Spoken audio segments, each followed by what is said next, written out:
बिस्मिल्लाहिर्रहमानिर्रहीम। अस्सलाम वालेकुम। मैं हूं अज़मत मुस्तफ़ा और आप देख रहे हैं अज़मत व्लॉग। आज जी बहुत अहम टॉपिक है। चीफ जस्टिस वफाकी आइनी अदालत ने 2026 में जायदाद की विरासती हकूक़ और औरतों की ख़वातीन के जायदाद के विरासती हकूक़ के बारे में ये अहम फ़ैसला दिया है। ना ये सिर्फ फ़ैसला दिया है बल्कि उन्होंने ये जो 13 सख्त कानूनी असूल जो हैं ये वज़ा किए हैं। ये वफाकी आइनी अदालत ने औरतों के विरासत के हकूक़ के हवाले से, विरासती जायदाद के हकूक़ के हवाले से किए हैं। आज के इस व्लॉग में हम डिस्कस करेंगे कि वो कौन से ऐसे हकूक़ हैं जो कि वफाकी आइनी अदालत ने जो है वो वज़ा किए हैं औरतों की जो है वो विरासत की हवाले से। अच्छा जी, सबसे अहम बात जो है कि आइंदा तमाम मुल्की अदालतें, अच्छा ये सिर्फ जो जितने भी ये किए हैं उन्होंने असूल वज़ा किए हैं वफाकी आइनी अदालत ने, उन्होंने ये सबकी डायरेक्शन पास की है। आइंदा तमाम मुल्की अदालतें रेवेन्यू हुकाम ख़वातीन के विरासती तनाज़ात में दर्ज झैल असूलों पर सख्ती से अमल दरामद करेंगी। अब डायरेक्शन भी पास की है तमाम अदालतों को वफाकी आइनी अदालत ने। अच्छा जी, अगला 8वां हुक्म है जी, जो भी दस्तावेज़ लिखी जाएगी इस दस्तावेज़ के तमाम अनासर या अज्जा आम फ़हम ज़बान बिलखसूस इस ज़बान में तमाम अनासर या अज्जा आम फ़हम ज़बान बिलखसूस इस ज़बान में होगी जो ख़वातीन के लिए आसानी से समझ आने वाली हो।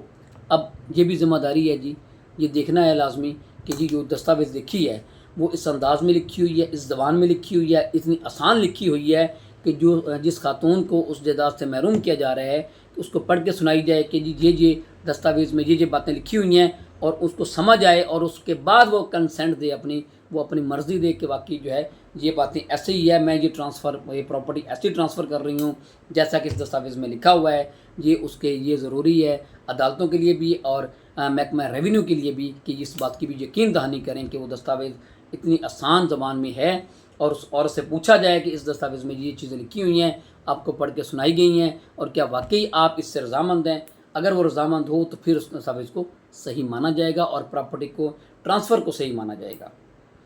अच्छा जी, अगला 9वां हुक्म है जी, इस अमर की तस्दीक क्या करेंगी कि राज़ीनामा या मुफ़ाहमत लिखने वाली ख़वातीन को जल्दबाजी या दबाव के बग़ैर मुशावरत का मुनासिब मौका फ़राहम किया गया है। अब ये बात भी है जी कि उनको मुशावरत जो वाकई ही उन्होंने अपने किसी से मशवरा करके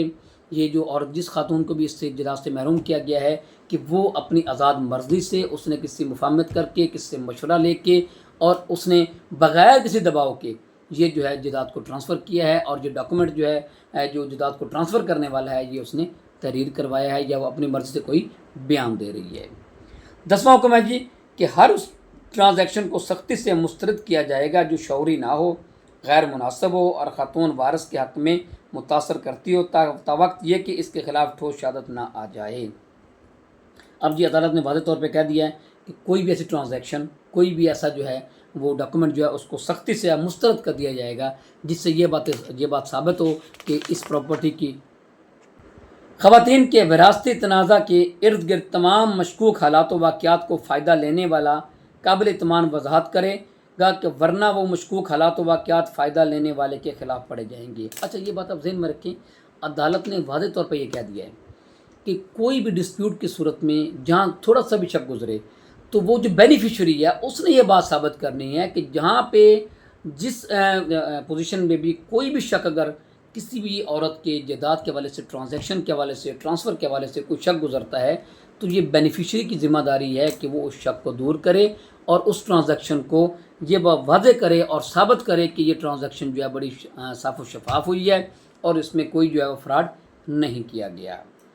अच्छा जी, 12वां हुक्म इसमें क्या है जी, ख़वातीन के विरासती तनाज़ात में उन्हें विरासती हकूक़ से मुफ़ाहमत के ज़रिए दस्तबरदारी की बाबत फ़ैसला देने से पहले अदालतें लाजमी तौर पर ख़वातीन की रज़ामंदी और शुदा आगाही की बाबत अपनी मस्बत फाइंडिंग रिकॉर्ड करेंगी। अब यहाँ भी उन्होंने कह दिया कि अदालत फ़ैसला देने से पहले भी उस औरत से पूछे कि क्या वाकई जो आपने पहले स्टेटमेंट दिया है, आपने ये डॉक्यूमेंट जो दाखिल करवाया है, आपने ये डॉक्यूमेंट जो लिखा है, आप उसको समझती हैं, उसको पढ़ सकती हैं या पढ़ के आपको सुनाया गया है कि इसमें क्या लिखा हुआ है। ये अदालत और रेवेन्यू ऑफिसर की ज़िम्मेदारी भी है कि किसी भी केस का फ़ैसला करने से पहले भी उस औरत को ये बात पढ़ के सुनाई जाए, उससे फिर भी तस्दीक की जाए कि वाकई ये इन हालात में जो है ये डॉक्यूमेंट लिखा हुआ है और आप इन हालात में ये प्रॉपर्टी ट्रांसफ़र कर रही हैं। تو اس عورت سے پوچھا جائے کہ کیا واقعی آپ جو ہے اس بات سے رضامند ہیں کہ اس طرح اگر پراپرٹی ٹرانسفر کر دی جائے تو آپ رضامند ہیں؟ اگر وہ رضامند ہو تو پھر جو ہے وہ پراپرٹی ٹرانسفر ہو سکتی ہے۔ آخری ہے جی جو 13واں حکم ہے، تمام ریونیو حکم وراثتی انتقالات درج کرنے سے پہلے آئینی عدالت کے ان 12 احکامات پر عمل درآمد یقینی بنائیں گے۔ یہ واضح طور پہ جی انہوں نے کہہ دیا جی وفاقی آئینی عدالت نے کہ کوئی بھی یہ وراثتی انتقالات درج کرنے سے پہلے یا وراثتی انتقال میں جیسے بھی پراپرٹی ٹرانسفر ہو، ایسے انتقالات درج کرنے سے پہلے عدالت دیکھے گی یہ جو 12 جو ہے وہ پہلے